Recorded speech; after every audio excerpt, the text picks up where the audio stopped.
विद्यार्थियों नमस्कार। मैं नरेंद्र कुमार गुप्ता। देखो, हम पिछली वीडियो में परिमाप ज्ञात करना सीखे थे और हमने इस बात को भी वहाँ सीखा था कि जब किसी भी आकृति के एक चक्कर की जब दूरी हम ज्ञात करते हैं तो वह परिमाप कहलाती है। अर्थात जो आकृति होती है उसके पूरा एक चक्कर लगाने पर एक परिमाप उसका प्राप्त होता है। तो यहाँ हमारे पास में कुछ आकृतियाँ दे रखी है, हमको इन आकृतियों का परिमाप ज्ञात करना है। तो हम किस प्रकार से इनका परिमाप ज्ञात करेंगे, इस बात को हम देखेंगे और समझेंगे। यहाँ आकृति नंबर 1, तो ये देखो आकृति 1 का परिमाप। अब हम आकृति 1 का परिमाप हमें ज्ञात करना है। तो आपको मैंने ये बात बताई थी कि जब भी हमारे पास किसी भी प्रकार की कोई आकृति होती है उसके हम एक चक्कर लगा देते हैं तो हमें उसका परिमाप प्राप्त हो जाता है। तो देखो, ये एक बिंदु हम ले लेते हैं और इस बिंदु से हम चक्कर लगाते हैं।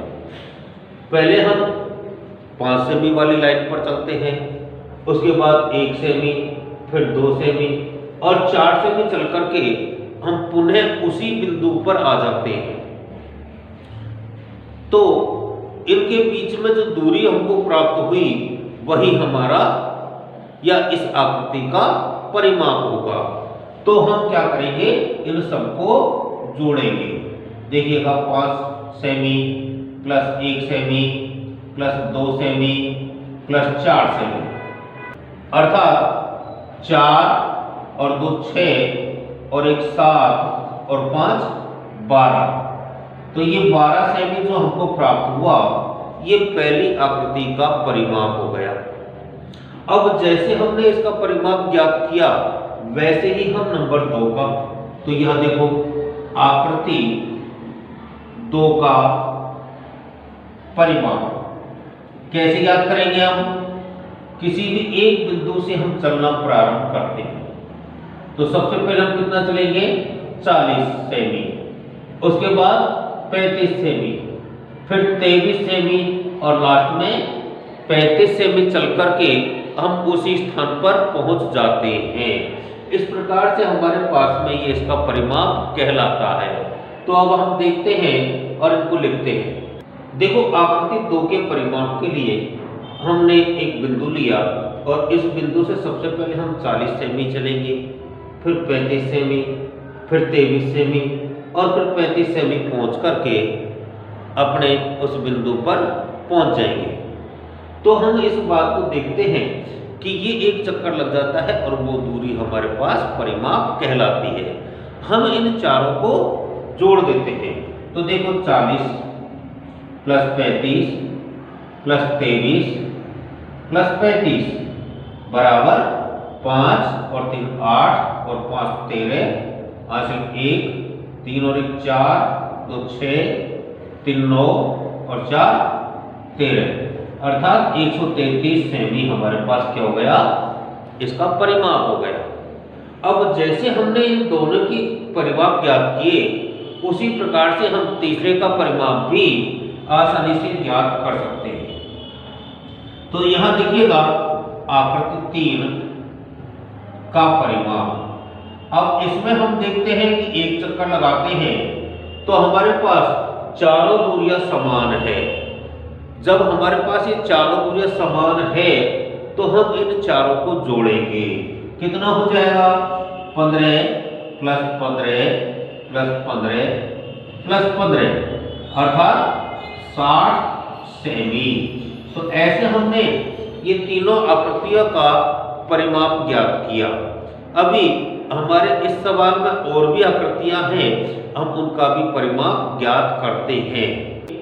आकृति 5 का परिमाप हमको ज्ञात करना है।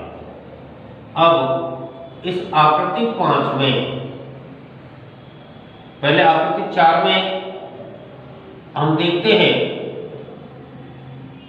कि यहां पर एक पंचभुज बना हुआ है और इस पंचभुज की सभी भुजाएं समान है। आप इसका परिमाप दो प्रकार से ज्ञात कर सकते हैं, क्योंकि यहाँ पर सभी भुजाएं समान है।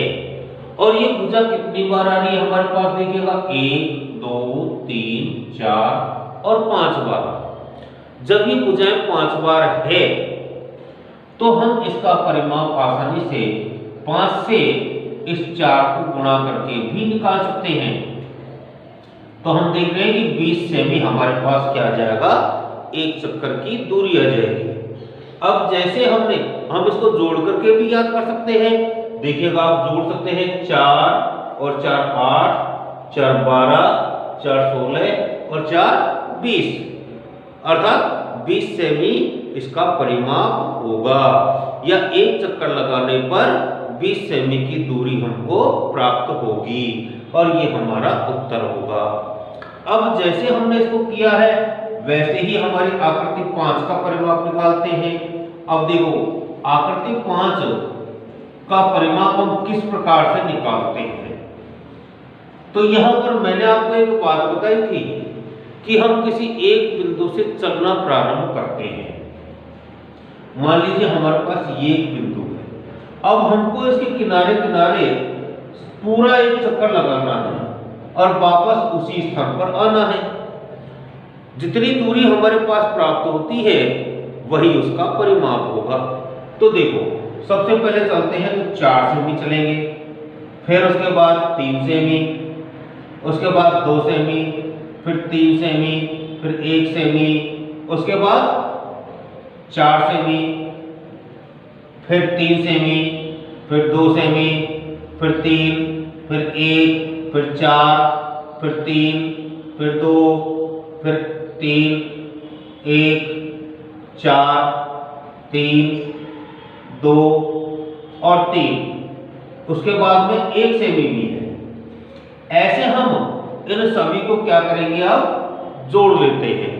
देखो 4 और 3 7, 2 9 और 3 12, 13 और 4 17, 3 20, 2 22, 3 25, 1 26, 4 30, 3 33, 2 35, 3 38, 1 39, 4 43 और 3 46, 2 48 और 3 51 और 1 52।